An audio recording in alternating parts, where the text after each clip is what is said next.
El verso que habíamos leído anterior decía: estas son las aguas de Meribá, donde los Yisraelim disputaron contra Yahweh, y él fue apartado por medio de ellos. Entonces dice aquí el verso 14: Moshe envió emisarios desde Kadesh al rey de Edom. Así dice tu hermano Israel: tú sabes todas las contrariedades que hemos pasado. Aquí vean cómo le dice: así dice tu hermano Israel. El pueblo, bueno, Moshe envía una carta hablando en nombre del pueblo, como si fueran Israel, el hermano de Edom, ¿verdad? Entonces le empiezan a hablar como una persona, en primera persona, y lo primero que le menciona es todas las contrariedades que el pueblo ha pasado, para así recordarle: Edom debía haber pasado esas contrariedades, pero por el negocio que hizo con Jacob, lo pasamos nosotros. En el judaísmo dicen: ambos teníamos que pasarla, pero solo nosotros la pasamos.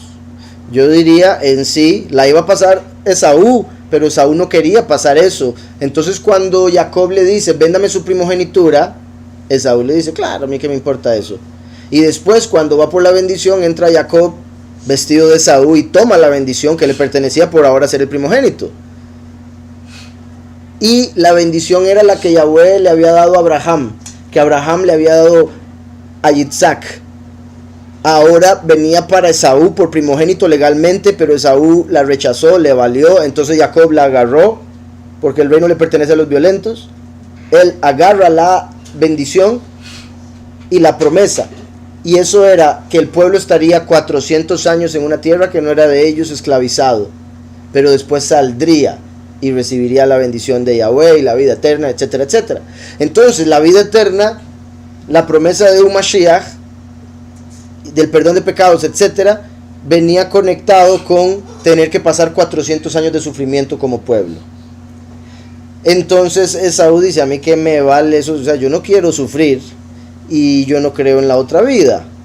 Entonces, porque yo me voy a pasar aquí sufrimiento si no estoy convencido o no creo que vaya a tener algo después en la otra vida? Yo quiero, decía Esaú, todo en esta.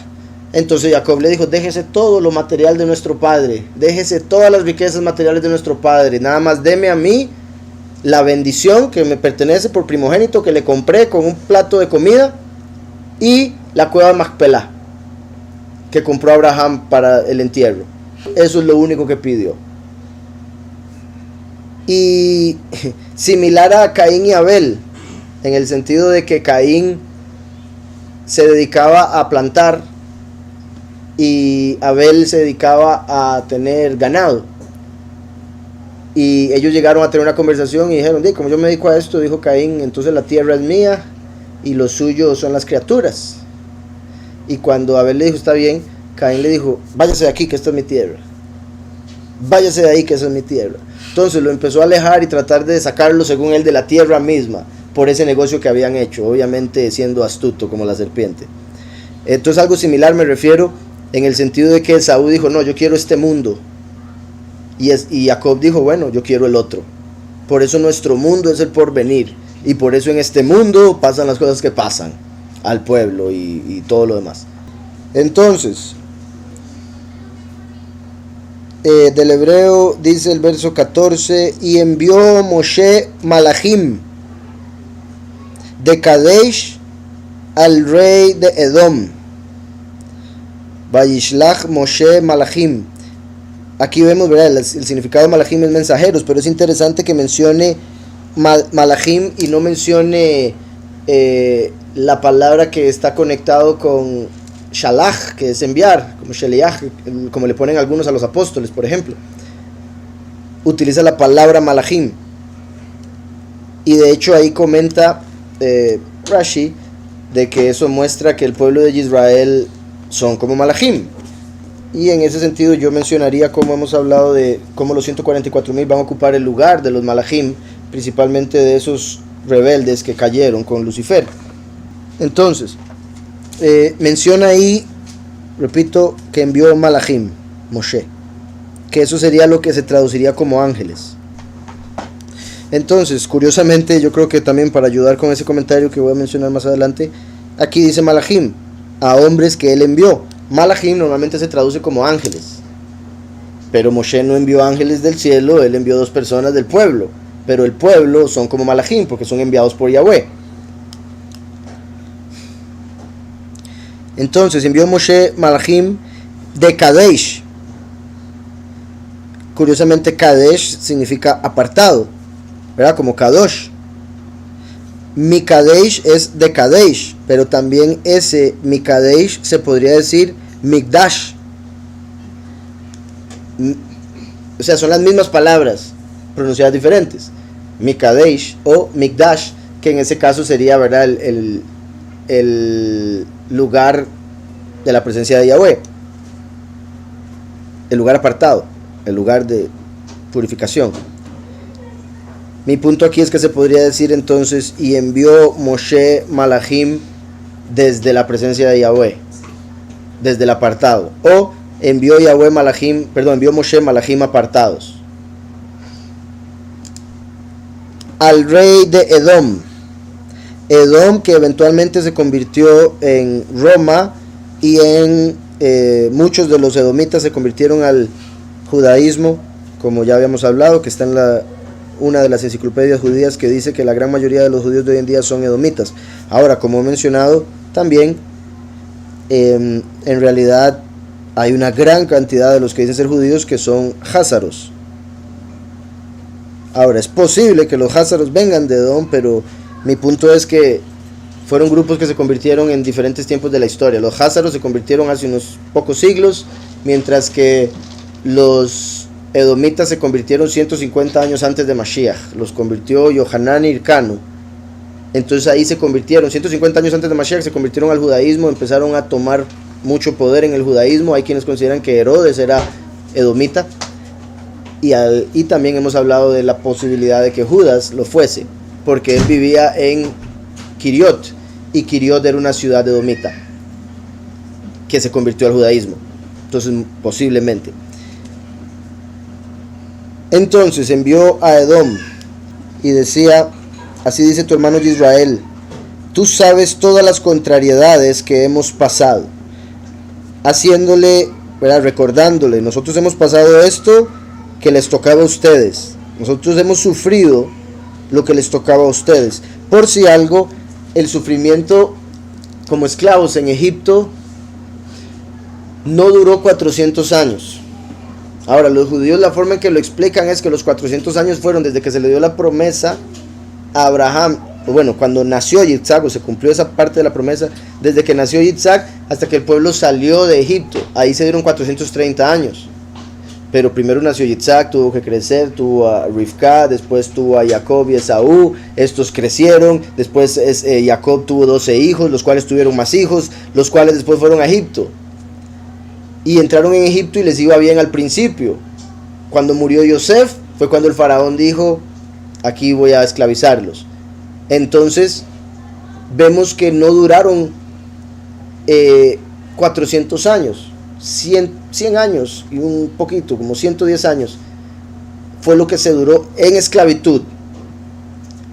De ahí entonces se deduce, junto con Deuteronomio y el libro de Esdras, que lo de Egipto fue como un acto profético, en el sentido de que fue un periodo más pequeño que 400 años, porque representaba lo que iba a pasar al pueblo en el fin de los tiempos, los últimos 400 años. Y lo digo así, repito, porque Yahweh dijo que el pueblo estaría en una tierra que no era suya por 400 años. Y Israel no estuvo 400 años en Egipto. Con solo eso, entonces tenemos que pensar en otras posibilidades. Como les digo, vemos en Deuteronomio que Yahweh dijo: si el pueblo peca, los voy a mandar de vuelta a Egipto en naves. Pero el pueblo nunca fue a Egipto. El pueblo fue traído a América en barcos. Entonces de ahí vemos también lo que dice Esdras, que el pueblo sería llevado a otra tierra. Sí, una tierra ajena, que Ajar Eretz, otra tierra, pero eso lo habían traducido un poco diferente, algo así como Areset, no, algo así lo tradujeron, o sea, le dieron una transliteración bastante diferente. Y cuando Colón llegó a la tierra, a América, él dijo que esta tierra era esa que había mencionado Esdras, la otra tierra, o la tierra ajena. Entonces, y aquí nosotros fuimos traídos en el 1492, o sea, llegando al 1500. Y los negros de África, que fueron vendidos como esclavos en Estados Unidos, que curiosamente eran de Yahuda también, fueron llevados a Estados Unidos en el 1618 específicamente empezó la esclavitud. Por eso los 400 años se habrían cumplido en el 2018. Y ahí hubo esclavitud, y esa sí duró su buen tiempo, sus 400 años. A pesar de que la esclavitud, por ejemplo, de Estados Unidos, hace unas décadas la detuvieron, siguió el racismo y siguió una esclavitud diferente, y no solo con ellos, también con otro montón de gente. Bueno, las minorías, los latinos y los negros. Entonces,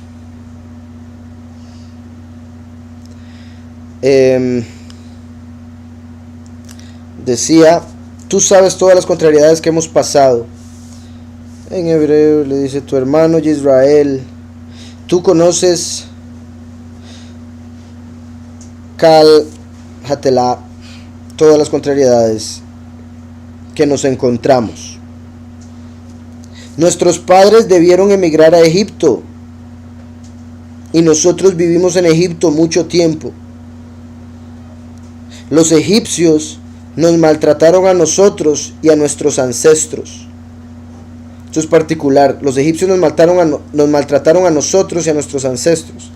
Aquí menciona, ¿verdad? Uno pensaría que debería mencionar a los ancestros primero, puesto que fueron los que llegaron primero. Dice aquí, y a nuestros ancestros. De aquí vemos que los patriarcas, bueno, así lo ponen ellos, ¿verdad? Por si algo. Aquí, de esto vemos que los patriarcas sienten dolor estando en la tumba, cuando castigo llega a Israel. ¿Verdad? Ahora, eso, viéndolo muy literal, la gente, algunos quizá pensarían como el cuerpo en la tumba, ay no, pero se refiere a que las almas del pueblo, estando en el paraíso, sienten o reconocen cuando sus descendientes, nosotros, estamos aquí pasándola mal. Como cuando vemos en Jeremías 31 que Raquel está en el paraíso llorando y no permite que nadie la consuele. Y uno diría, ¿cómo puede estar en el paraíso llorando?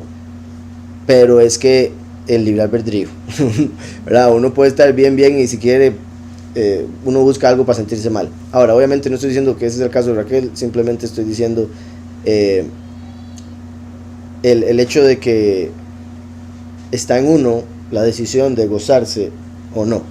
Sí, en el quinto sello de Apocalipsis, que vemos que se ven las almas de los que fueron asesinados por el nombre y por el testimonio, y le dicen al Padre, ¿hasta cuándo vas a durar en juzgar nuestra sangre de la mano de todos esos impíos? Y Yahweh les dice, hasta que ya los reúna con sus otros hermanos. Y verdad, eso es dentro de muy poco, bendito el Padre. Entonces sí, ahí vemos que son mártires, por ende tienen una recompensa inmensa, ya están del otro lado, pero sí vemos que tienen un sentimiento de que, o sea, necesitan, que es normalmente el necesitar lo que lleva a la persona a sentirse mal, ¿verdad? Siente que en este caso necesitan juicio, necesitan justicia, etcétera. Como Abel, ¿verdad? Cuya sangre clama. Entonces, y también el mismo, vemos en la escritura que dice que la sangre de Abel hasta la sangre de Zacarías, que fue asesinado entre el altar y la entrada, que la sangre de ellos, que es como dando a entender primero y último, que fueron asesinados injustamente, clama por justicia, por juicio. Entonces, iba a leer de acá, bueno, eso sí que les duele. Dice, si el verso quisiese decir que los egipcios hicieron mal a los israelitas de ese tiempo y a sus ancestros de las generaciones pasadas, hubiese dicho: hizo mal Egipto a nuestros padres y a nosotros, porque los egipcios hicieron mal a los padres antes que aquellos del presente. El verso pone a nuestros padres después de nosotros y los separa de esa palabra nosotros a través de la palabra Mizrayim, los egipcios, para enseñarnos que el mal al que se refiere fue sufrido por los ancestros, los patriarcas, en vez de los ancestros ahí más próximos.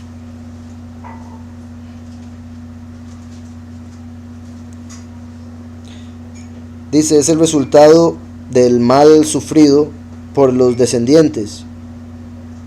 Y es un sufrimiento que es diferente, ¿verdad? Es de un tipo diferente, no es un sufrimiento como el que se sufre aquí en este mundo, por si algo, ¿verdad? Para que no se compare. Y sería el alma, ¿verdad? No sería el cuerpo en la tumba, sería el alma en el Seol.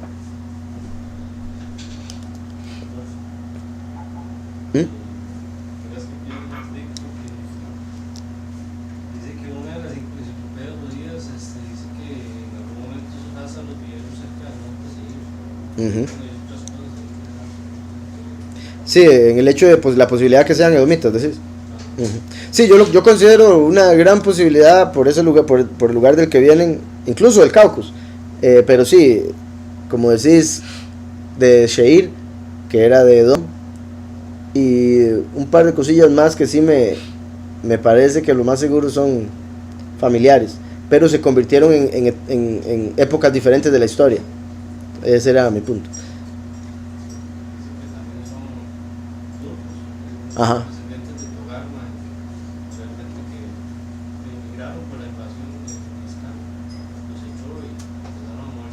El de Tartaria.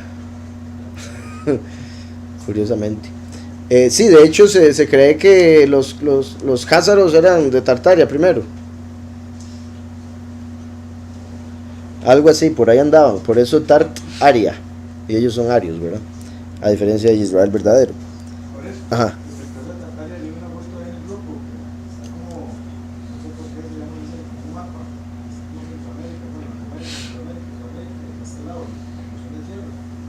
Ah, lo hicieron al revés, tal vez, como... Porque... O sea, normalmente es del otro lado. O sea, pero verás como ellos creen un globo. Entonces como depende como lo veas, así o así. No, sería como viéndolo como yendo oeste para llegar al este eventualmente. Según, ¿verdad? La forma del globo. Porque sí, estaba por Rusia y Turquía. Entonces, decía, nuestros padres debieron emigrar a Egipto y nosotros vivimos en Egipto mucho tiempo. Los egipcios nos maltrataron a nosotros y a nuestros ancestros. Y cuando clamamos a Yahweh, oigan esto, Él oyó nuestra voz y mandó un enviado que nos sacó de Egipto. Y aquí estamos, en Kadesh, ciudad que se encuentra en el extremo de tu territorio. Entonces, verso 16 en hebreo, dice, y clamamos a Yahweh, y Él escuchó Koleinu, nuestra voz. Kol es voz, escuchó nuestra voz. Esto es importante porque recuerden que cuando Jacob llegó a donde su papá y le dijo, ¿eres Esaú? Y él dijo, para tomar la bendición, Isaac dijo, es la voz de Jacob, pero las manos de Esaú. Con eso lo marcó, porque muestra que Yahweh escucha la voz de Jacob. Jacob tiene poder en su voz, Esaú en sus manos. Pero lo particular es que cuando dijo es la voz de Jacob y las manos de Esaú, lo estaba como marcando. Y por eso, por ejemplo, vemos que David viene y nace como Esaú, rojo. Y ese rojo de su cabello lo marcaba como sangriento. Entonces la gente cuando lo vio dijo, híjole, nos salió como Esaú, bien malo. Pero Yahweh les reveló que no por ser pelirrojo quiere decir que era malo. Sí se conecta con sangre, pero no con maldad, porque en este caso David iba a derramar la sangre de los enemigos de Yahweh, los enemigos del pueblo. Entonces David es una representación del último, que fue representado por Jacob cuando se vistió de Esaú, quien ora. David escribió los salmos, cantaba, clamaba al Padre a través de la voz de Jacob, pero después iba y peleaba con las manos de Esaú, porque era bueno para la espada. Pero vemos que el último viene con la espada de Yahweh, que es la palabra de Yahweh, el nombre del Hijo. Viene a pelear una guerra espiritual, como lo vemos en Efesios. Entonces todo eso tuvo que quedar escrito con David y todo lo demás para entender la guerra espiritual. Si no existiera la guerra física, uno no entendería lo que es guerra. Igual que he dicho, si no existieran los ciegos físicos, no entenderíamos lo que es ser ciego espiritual. Y así con todo lo demás que existe. Todo es un reflejo de algo espiritual. Todo sirve para entender algo espiritual. Todo lo que vemos es para entender algo invisible. Entonces dice, y escuchó nuestra voz. Ahí es también como diciéndole a Esaú, y usted debería poner atención porque Yahweh escucha nuestra voz, ¿verdad? Es como dándole una indirecta. Después de haberle dicho, nosotros pasamos el sufrimiento que debe pasar usted. Y ahora le dice, Yahweh escuchó nuestra voz, porque tenemos la voz de Jacob, la voz de Israel. Aquí mencionan algo con respecto a eso, la voz. Dice aquí, a través de la bendición que nuestros padres nos con la cual nuestros padres nos bendijeron. La voz es la voz de Jacob. Es con la que lloramos, con la que clamamos, y él nos respondió. Dice, los israelitas hicieron alusión a su herencia para así intimidar a los edomitas. El verso pudo haber nada más dicho, y él nos escuchó.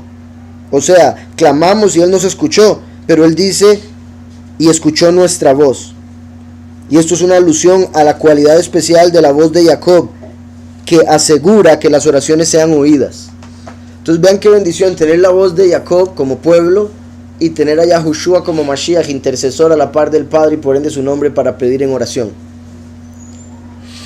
Se podría decir, por eso es que está escrito que no hay griego ni yahudí, en Yahushua todos somos uno, porque la persona que cree en Yahushua le pide a Yahweh en el nombre de Yahushua y por ende está pidiendo con la voz de Jacob, porque Yahushua vino de Jacob. ¿Está claro?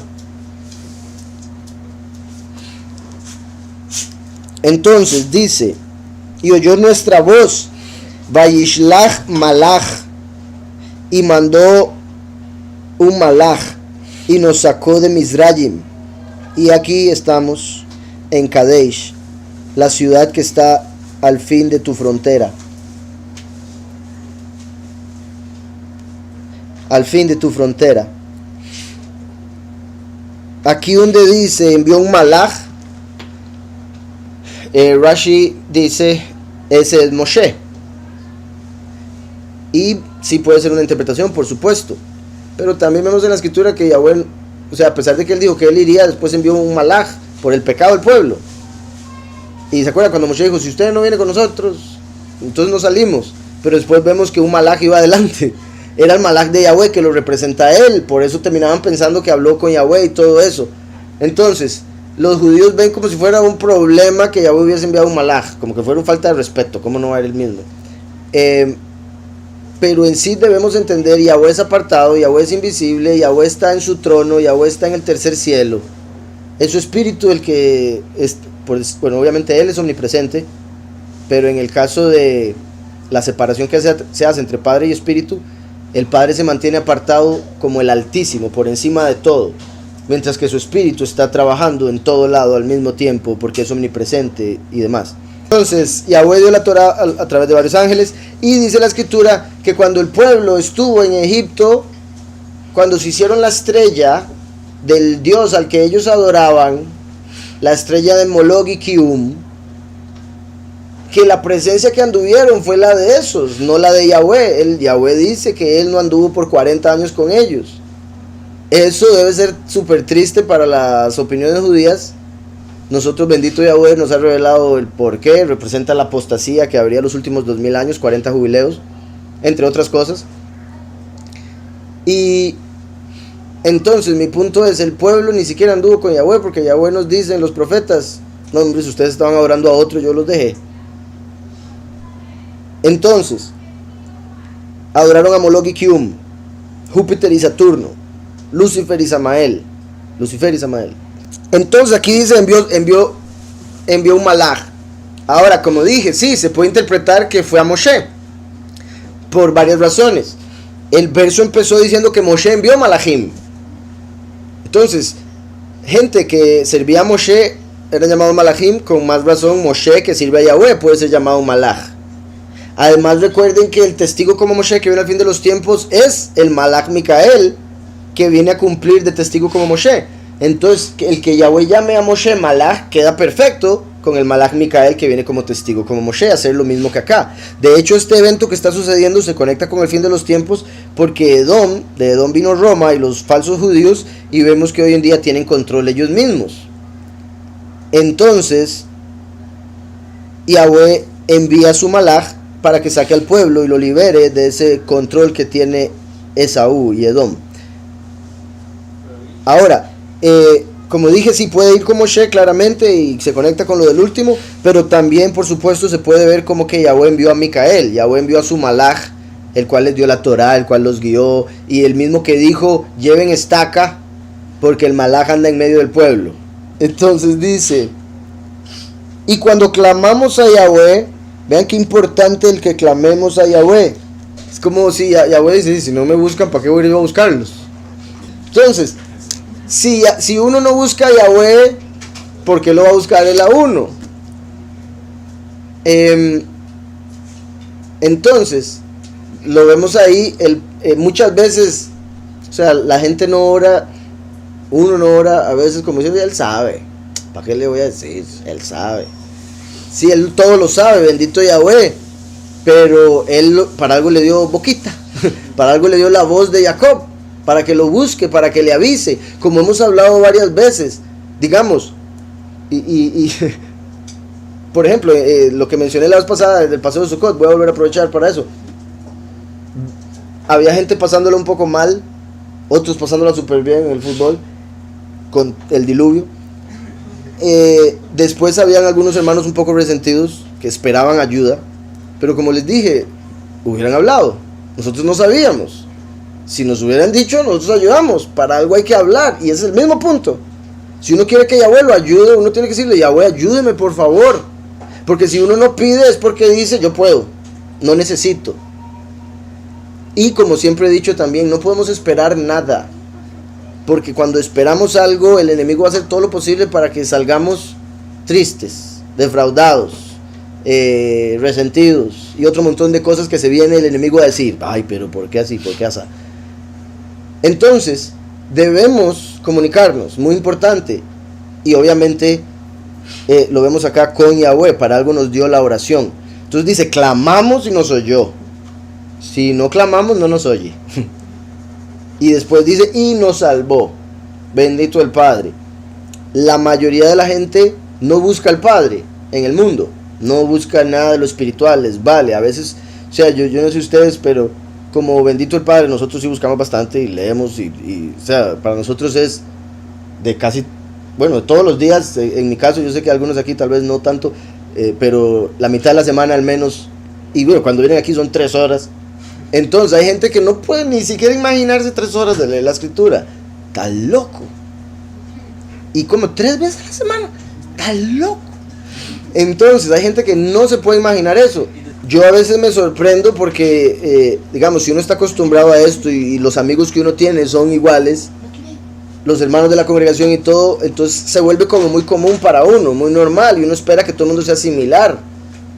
Pero después uno llega y habla con otra persona y uno ve que lo del espíritu es como si no existiera. Menciona escritura, ¿eh? O si dicen que sí, pero no saben nada.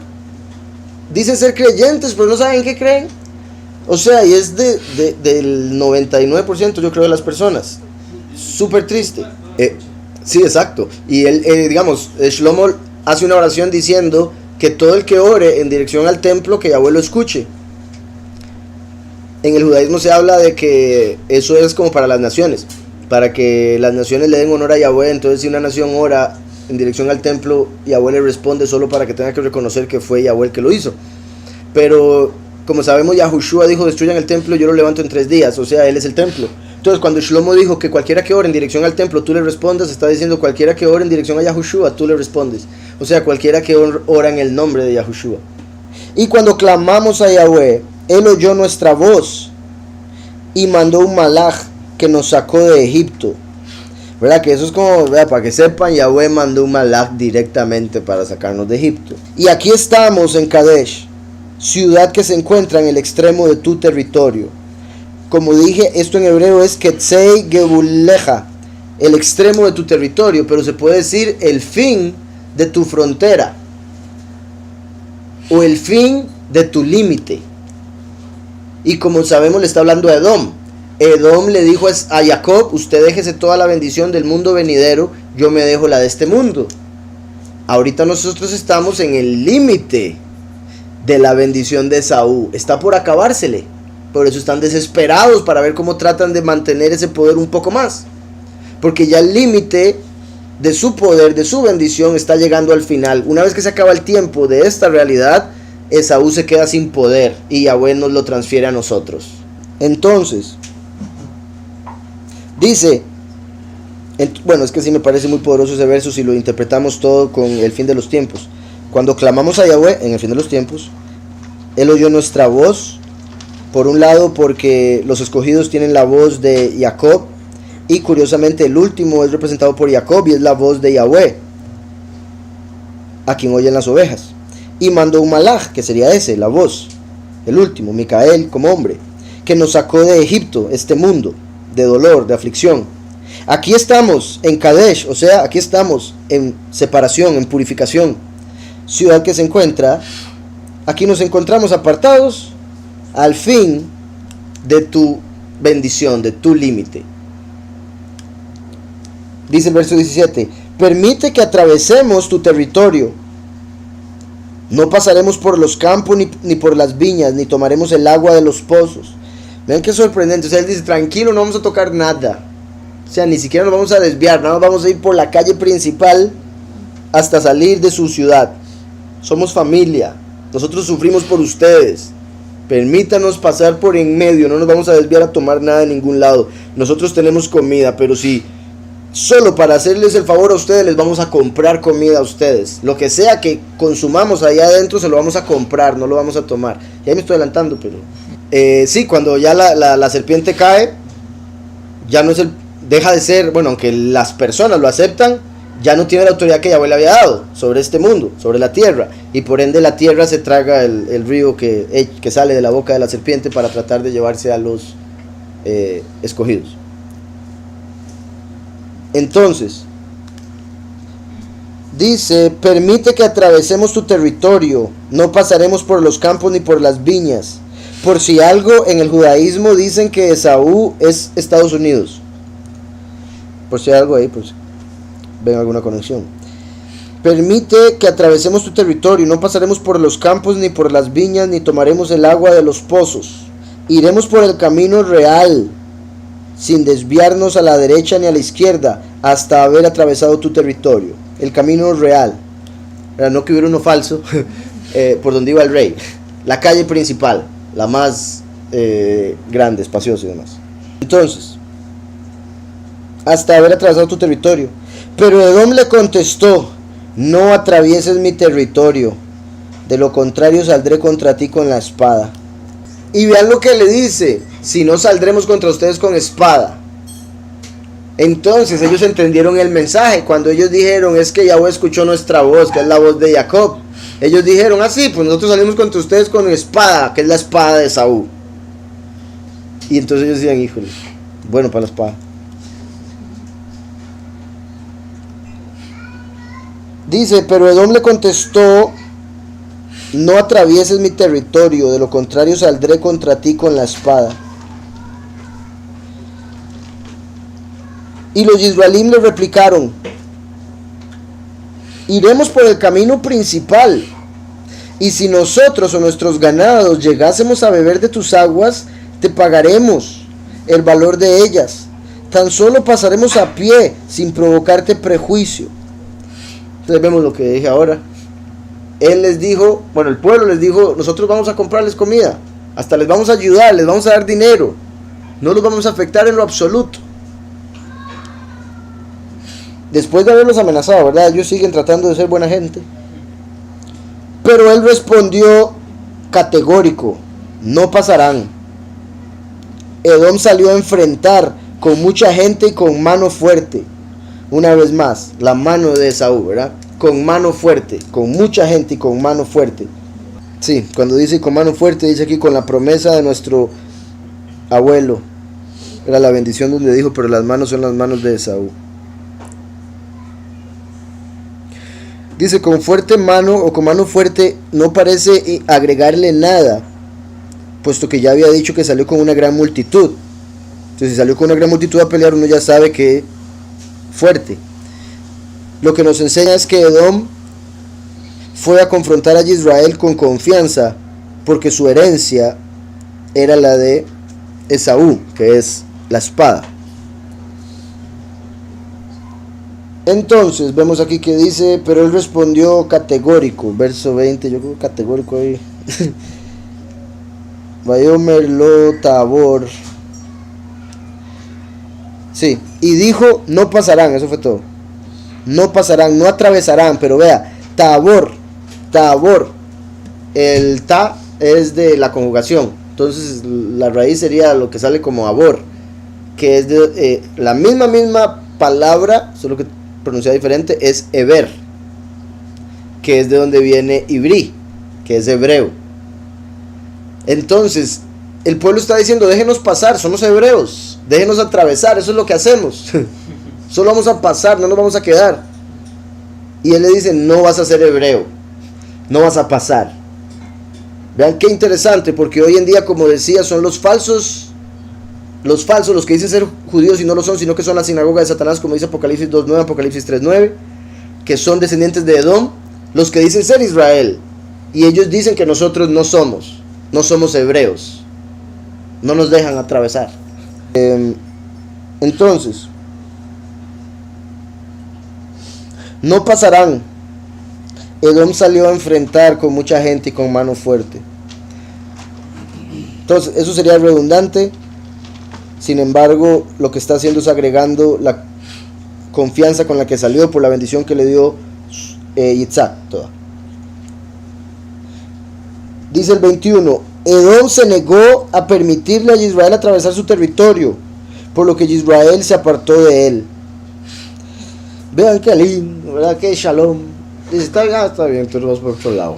Si no quieren, en vez de decir vamos a destruirlos porque son unos odiosos, ¿verdad? Dijeron: ok, nos vamos por otro lado. Dice: entonces los israelíes, toda la comunidad, Edom se negó a permitirle a Israel atravesar su territorio, por lo que Israel se apartó de él. Entonces los israelíes, toda la comunidad, se trasladaron de Kadesh hacia el monte Hor. 22 al final, que dice, sí, Hor Haar, Hor el monte, y Hor viene de Har, entonces como el monte. Se dice que era una montaña encima de una montaña. Sí, se hicieron a devolverse o dar la vuelta, a rodearlo, puesto que no querían pelear con Edom. Y ahí vemos, ¿verdad?, la diferencia de los dos pueblos. Uno en Shalom, que también iba a mencionar ahora. Una de las razones por las que Esaú no permitió que pasara el pueblo es porque normalmente el impío juzga como él es, juzga a los otros como si fueran como él. Entonces dice: no, nos están mintiendo, no, nos dice que va a pasar y no van a agarrar nada de fijo, van a hacer aquí. Mientras que por otro lado vemos a Israel siendo apartado y juzgando bien, diciendo: nuestro hermano nos va a dejar pasar. Tanto así que le vuelven a decir: no, pero déjenos pasar. Entonces vemos la diferencia y eso suele darse, y por ende uno debe ser cuidadoso con cómo juzga a las personas, porque tal vez esté proyectando sobre las otras personas lo que uno es. También, sí, buen punto, ¿verdad? Ya Israel tenía su fama de haber destruido un montón de naciones, pero por eso les digo, ellos estaban juzgándolos como mentirosos, porque Israel les dijo, vamos a entrar bien, no vamos a hacerles nada, somos hermanos. Pero sí, nada raro que dijeran, es mentira, nos quieren matar. Además de que había un odio ya desde Esaú, ¿verdad? Por Israel. E imagínense para el pueblo decir, ¿cómo? Vamos de vuelta. Y es que tras de eso esto era el pueblo, este es el pueblo que ya iba a entrar a la tierra prometida. Y cuando tienen que rodear aquí, me estoy adelantando, pero básicamente terminan agarrando camino hacia el mar de juncos. Entonces imagínense para el pueblo, ¿cómo vamos para allá si es para allá? Entonces el pueblo empezó a decir, nos va a pasar lo mismo que le pasó a nuestros padres, que cuando ya llegaron al límite, Yahweh los mandó de vuelta al mar de juncos, mar rojo. Y ahí fue donde murmuraron en el capítulo que sigue. Entonces, dice, entonces los israelíes, toda la comunidad, se trasladaron de Kadesh hacia el monte Hor. Yahweh les habló a Moshe y a Aarón en el monte Hor, sobre la frontera de la tierra de Edom. En la Samaritana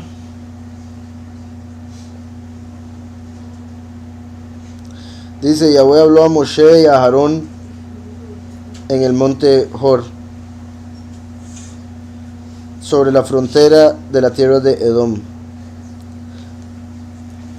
Entonces la masorética y la samaritana tienen ahí lo mismo. Me imagino que, y ya por lo que hemos visto en el pasado, que esa, lo que toman es la Septuaginta, en la BIN. Lo más seguro es por eso, por la Septuaginta. Decía por acá, Yahweh le habló a Moshe y a Aarón en el monte Hor, sobre la frontera de la tierra de Edom, diciendo, y sí, perdón, porque no tiene sentido, ahora que ya lo pienso fríamente, no tiene sentido lo que dice la BIN, cómo va a estar en la tierra de Canaán, si Yahweh no le permitió a Moshe entrar a la tierra de Canaán. Sí, la Septuaginta dice igual que aquí, entonces me extraña, de verdad que me tiene extrañado la BIN. Sí, puede ser un error ahí, pero qué error más particular. Ok, entonces, dice en hebreo, añadiré a Aarón a su pueblo y a Yasef a Aarón a su pueblo. Añadiré o uniré a Aarón con su pueblo, o sea, dando a entender que iba a partir de este mundo. En particular que no menciona la palabra muerte, sino nada más dice, lo voy a reunir con su pueblo.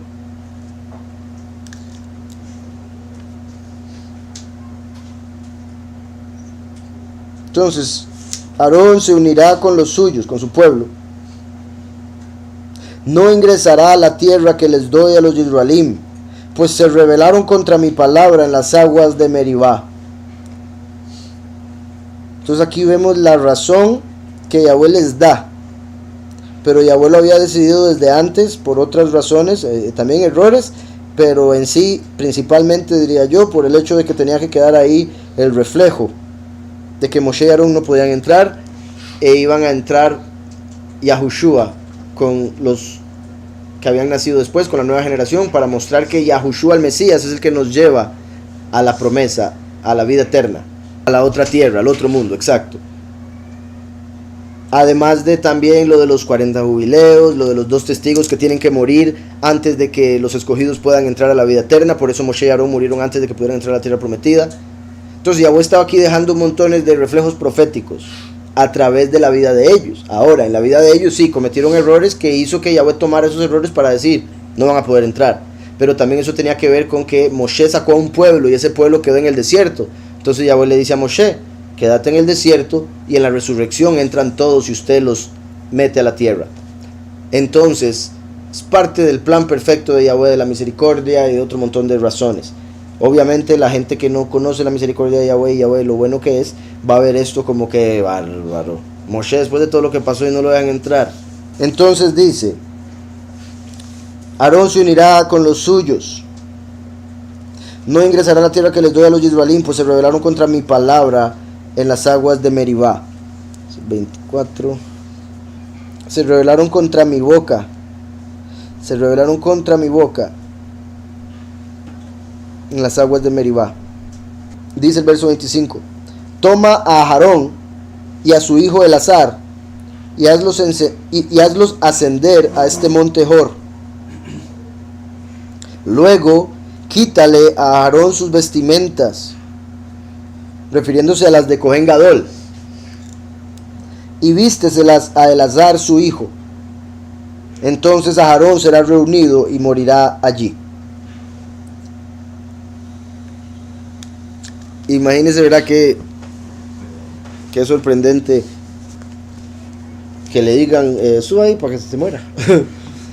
Y bueno, no para que se muera, porque no lo dijo así, para que sea reunido con sus familiares, los que ya murieron. Sí, exacto, con mucho amor. Y, o sea, lo sorprendente de saber lo que va a pasar y de hacerlo con tanto orden y tranquilidad. Primero lo desviste, le pone las ropas de Elazar, después usted se acuesta y luego quítale a Aarón sus vestimentas y vísteselas a Elazar su hijo. Entonces ahí vemos cómo está pasando la ropa de Aarón a Elazar, y la ropa es como el cuerpo. Entonces como ese trabajo tan importante que está pasando de Aarón a Elazar se puede ver como, igual que de Moshe a Yahushua a Josué, que pasó el poder, la autoridad como sucesor, se puede ver como Aarón muriendo y ahora resucitando como Elazar, como cuando se dé la muerte de los dos testigos. Recuerden que Elazar es una representación de Eliyahu, y curiosamente Aarón también. Cuando hablamos de Moshe y Aarón como los dos testigos, testigo como Moshe y testigo como Eliyahu. Entonces Aarón muere y se le dan las ropas de Elazar, es como si resucitara. ¿Está claro? Luego quítale a Aarón sus vestimentas y vísteselas a Elazar su hijo. Entonces Aarón será reunido y morirá allí. Ahora ahí sí lo menciona, al final del 26. Umeit Sham. Ahí pudo haber dicho y morirá, Umeit, pero dice Sham. Recuerdan que ese mismo Sham, o ahí, se menciona en la muerte de Miriam, y se repetía, ahí murió y ahí la enterraron, Sham. Y ahora aparece acá, y eso hace alusión al tipo de muerte que tuvo, la muerte a través de la cual Yahweh se llevó a Miriam y ahora a Aarón. Es la muerte más deseable que puede haber, que la interpretan como morir a través de un beso de Elohim. Entonces, esa conexión que hace Yahweh con el aparentemente redundante Sham o ahí, es para conectar esas muertes y decir que murieron de la misma manera. No murieron sino que se acostaron, cerraron los ojos y salió el alma, como dormirse simplemente. Me voy a dormir un toquecito, una siesta, y en ese momento se sale el alma. Pero ahí vemos cómo lo que cubre el cuerpo representa lo que cubre el alma, y cómo pasarlo es como si la persona sigue. Otra cosa que iba a decir, así, lo que ya he mencionado, de cómo se habla de que el alma del impío es como si fuera un manto de lana todo enredado de espinos, y uno tratar de quitar eso de ahí. Así es igual cuando el ángel de la muerte trata de sacar el alma de una persona demasiado pecadora. Tan enredada con este mundo está que el alma no sale, y le duele, y la persona no quiere irse, y esto y lo otro. Entonces toma un montón de tiempo y se fue. Pero el justo, facilito, como sacar un cabello de un vaso de leche. Guácala. ¿Verdad? Que sale facilito, no hay ninguna resistencia. Así sale el alma del cuerpo de un justo. El justo, al no haberse apegado a este mundo, a los deseos de la carne, por un lado está deseando ir con el Padre, no le teme porque sabe que no va a ser condenado, que Yahweh es misericordioso, que está Yahushua para defenderlo, etcétera, etcétera, etcétera. Entonces sale facilito. Y lo mismo aquí con Aarón y Moshe. Ahora, Sham se escribe igual que Shem. Dependiendo del contexto, uno dice, ¿verdad?, y murió allí, no dice y murió nombre. pero se puede ver al estar ahí la palabra como que murió en el nombre, por ende murió bien, iba para el Padre. ¿Está claro? Que sería como los dos testigos que mueren en el nombre de Yahushua y por eso son resucitados y bueno, todo lo demás.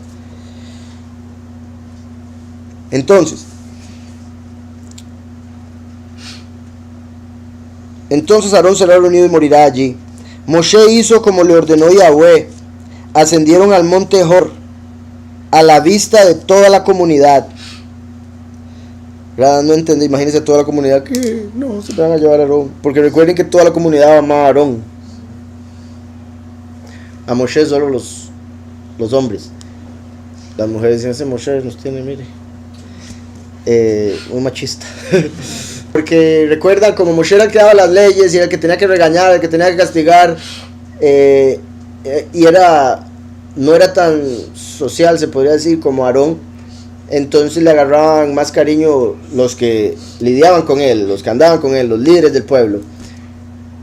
Mientras que Aarón andaba de casa en casa tratando de solucionar los problemas de las parejas, de las familias. Entonces ambos, hombre y mujer, tenían un cariño muy especial hacia Aarón. Toma a Aarón y a su hijo Elazar, ya lo dije eso 7000 veces. 27. Moshe hizo como le ordenó Yahweh, ascendieron al monte Hor a la vista de toda la comunidad. Moshe le quitó a Aarón sus vestimentas y se las vistió a su hijo Elazar, y allí en la cima del monte falleció Aarón. Después Moshe y Elazar bajaron del monte. Después Moshe y Elazar bajaron del monte.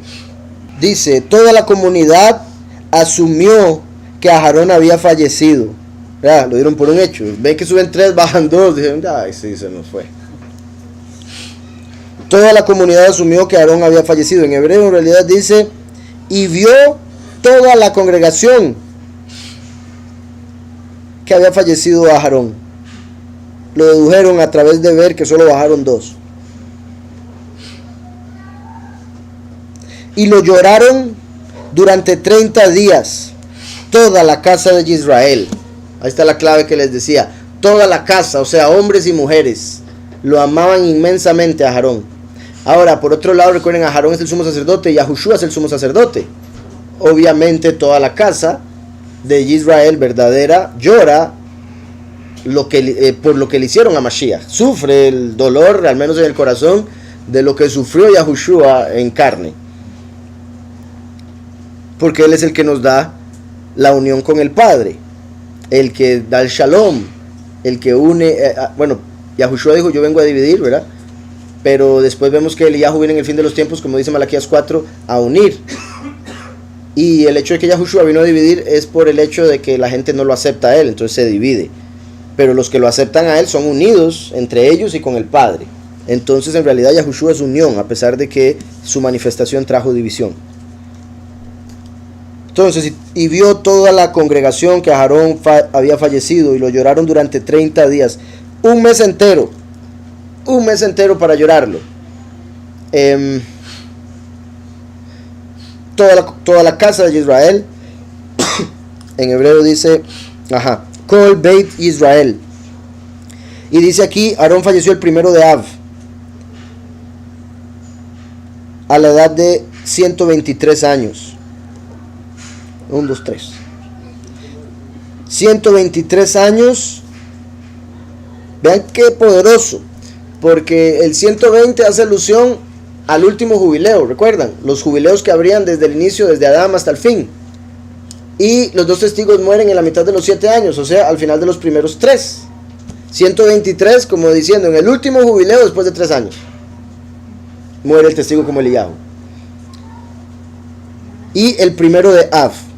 Recuerden que la gran tribulación en la que mueren los muchos, como dice Oseas 5:7, es en un mes. En 30 días van a morir los muchos con todo lo que tienen. Y aquí vemos, murió Aarón y lloraron 30 días. Vamos a ver en el fin de los tiempos, mueren los 2 testigos, entre esos muere Eliyahu, y vienen los 30 días que menciona Oseas 5:7, donde mueren los muchos. Muy buen punto. Por ende lloran. Sí, buen punto.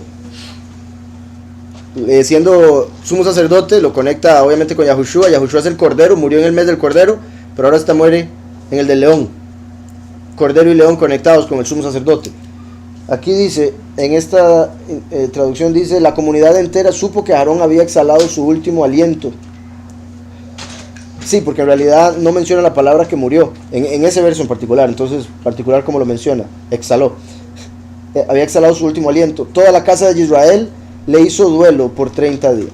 Dice aquí, toda la asamblea, cuando vieron a Moshe y a Eleazar descendiendo y Aarón no descendió, dijeron, ¿dónde está Aarón? Moshe les dijo a ellos, está muerto. Ellos dijeron, es posible que aquel que se levantó para oponerse al ángel de la muerte, recuerdan con lo de el incienso, dice, y paró la plaga, pudiese caer ante el dominio del ángel de la muerte. Moshe inmediatamente pidió misericordia, o sea, oró, y los ángeles que ministran le mostraron a Aarón a ellos, acostados sobre la cama, y lo vieron y creyeron. Por eso dice el verso, y vieron que Aarón había fallecido. Entonces indican aquí que ellos no lo creían y Yahweh les reveló, les dio una visión y por ende lo vieron. Dice aquí toda la casa de Israel, los hombres y mujeres, porque Aarón buscaba la paz y daba amor o inspiraba el amor entre personas que estaban en pleito y entre el hombre y su esposa. Entonces por eso toda la casa. Y el verso con el que se compara es en Deuteronomio 34:8.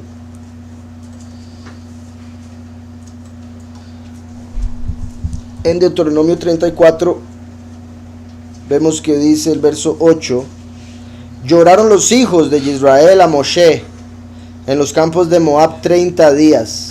Así se cumplieron los días de llanto y luto por Moshe. Pero obviamente esto sí lo considero una realidad, o sea, es lo más posible que esa opinión judía sea correcta, entonces sí, por eso la menciono. El hecho de que por algo dice aquí toda la casa de Israel, entonces incluye a las mujeres. Aquí dice los hijos de Israel, solo los hombres. Pero en el sentido espiritual eso está dando a entender, a Moshe lo lloraron los pocos, a Eliyahu lo lloran los muchos. ¿Está claro? ¿Recuerdan la conexión que he mencionado de los muchos con Eliyahu? Habrá que ver cómo se va a manifestar eso, y porque de por sí los muchos no van a aceptar la doctrina de los dos testigos. Entonces no estoy diciendo que vayan a sufrir cuando maten a Eliyahu, pero sí hay una conexión entre los muchos y Eliyahu que se ve aquí, con que Aarón lo llora toda la casa de Israel, como los muchos, y a Moshe los hijos de Israel, como los 144,000 hijos espirituales. ¿Está claro? Y también 30 días. En los campos de Moab 30 días. Como una vez más, confirmando lo de Oseas 5:7, que mueren por 30 días. Así se cumplieron los días de llanto y de luto por Moshe. Dice, ya para cerrar, que Aarón había perecido.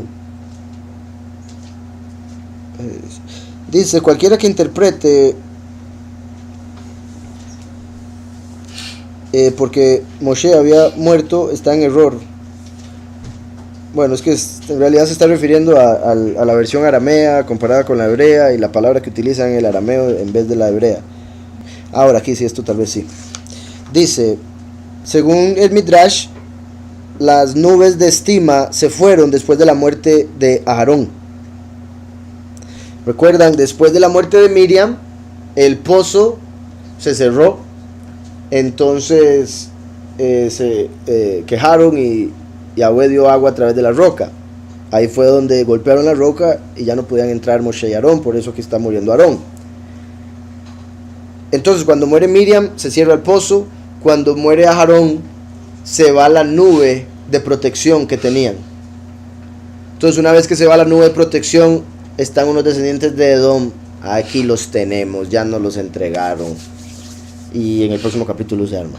Pero el cerrar el pozo, en cierta forma, ya estaban cómodos en el desierto, ya tenían agua, tenían todas las comodidades. Entonces Yahweh dice, no, aquí tengo que quitarles algo para que se den cuenta que es necesario que actúen y entren. Pero lo que hacen es quejarse y decir, nos sacaste para morir. Exacto, lo que hace también el ayuno. Entonces, sí, buen punto, como les va quitando cosas con las cuales ya estaban muy cómodos y que eran cosas que Yahweh había establecido solo para el desierto. Ya venía el tiempo de la tierra prometida. ¿Por qué quieren seguir con esas cosas del desierto?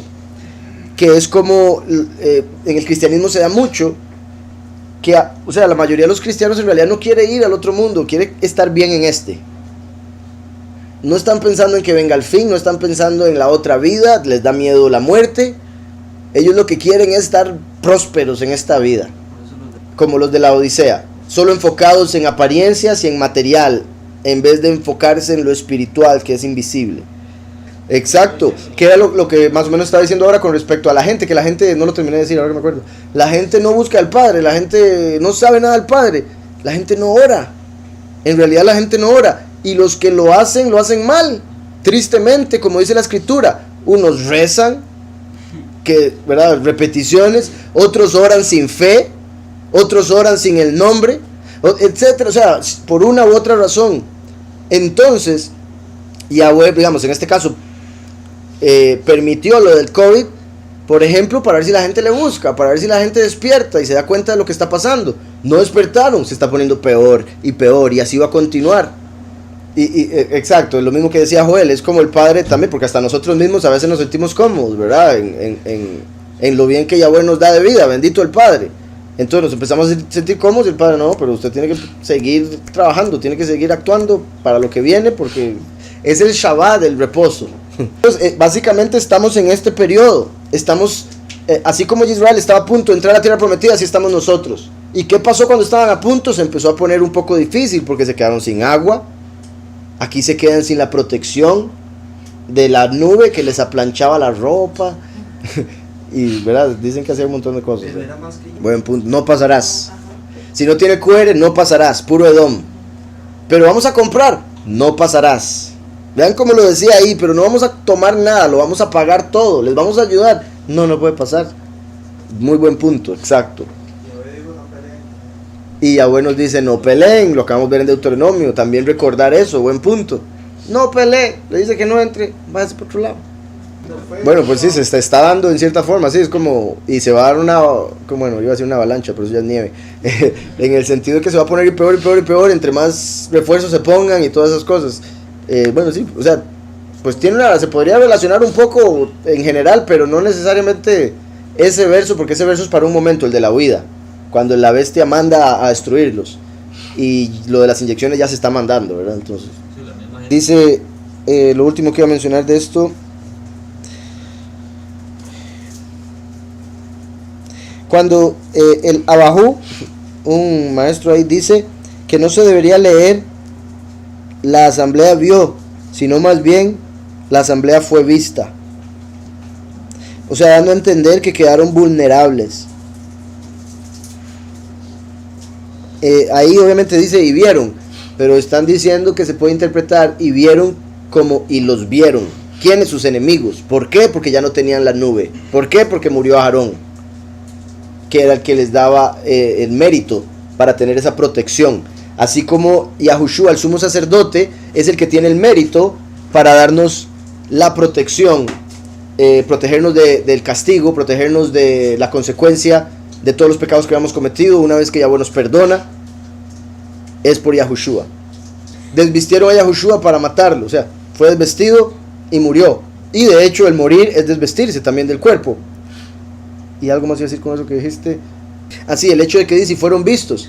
Así como Aarón se quita las ropas, Yahweh quitó la nube de Israel. Y vuelvo y repito, es como la protección que está sobre nosotros al nosotros seguir a Yahushua. Y sí, aquí lo que habla al final es simplemente cuestiones de gramática. El punto principal es que se fue la nube. Por si, bueno, la próxima semana lo seguimos. Pero aquí lo que sigue inmediatamente es el cananeo, rey de Arad, que habitaba en el sur, escuchó que Israel había llegado por la ruta de los espías e hizo guerra contra Israel y capturó cautivos, tomó un cautivo. Entonces, vemos que inmediatamente muere Aarón y los atacan. Eso indicaría que los atacaron porque su protección se quitó, que fue la nube con la muerte de Aarón. Los atacaron y después vamos a ver que eso parece indicar, bueno, en la opinión el cananeo era Amalek. La próxima semana explico por qué lo interpretan así, si es una posibilidad, por eso lo menciono, pero no dice Amalek, dice cananeo. El 7 de Adar es que muere Moshe, entonces murió 1, 2, 3, 4, 5, 6, 7 meses después, sí, bastante tiempo. Y qué particular, porque recuerdan, digamos, Aarón es el sumo sacerdote, se conecta con Yahushua, que es la imagen del Padre, que curiosamente es Av, y es el mes del león. Yahushua es el león de Judá, pero vino a morir en el del Cordero. Y después Moshe muere 7 meses después, Av y Adar. Pero si corremos Av del león a Aviv del Cordero, y vean qué curioso, Aviv y Av. Si corremos Av a Aviv, Adar se corre a Tishri, Eitanim. Yahushua murió en Aviv, los dos testigos mueren en Tishri, en Eitanim. Entonces es como diciendo, esa separación entre Aarón y Moshe, entre la muerte de Aarón y la muerte de Moshe, es como la misma separación que hay entre la muerte de Mashiach y la muerte de los dos testigos. Sí, interesante ese punto. Y curiosamente, ¿verdad? Aarón muere el primero de Av, Yahushua nació el primero de Aviv. Y Moshe muere el 7 de Adar, y obviamente el número 7 se conecta con el mes 7, que es Tishri, también con primero y último, porque Aarón murió un 1 y Moshe muere un 7, el primero y último día de la semana. Bueno, en este caso el 1 de Av es por si algo, es un viernes, pero mi punto es primero de Av, entonces eso lo pone como número 1, y después 7 de Adar lo pone como final, el que completa, como el último. Primero y último, un 1 y un 7. Diferencia de 7 meses entre un mes y el otro. Curiosamente en Adar es el de Piscis, los dos peces, como decía, donde mueren los dos testigos.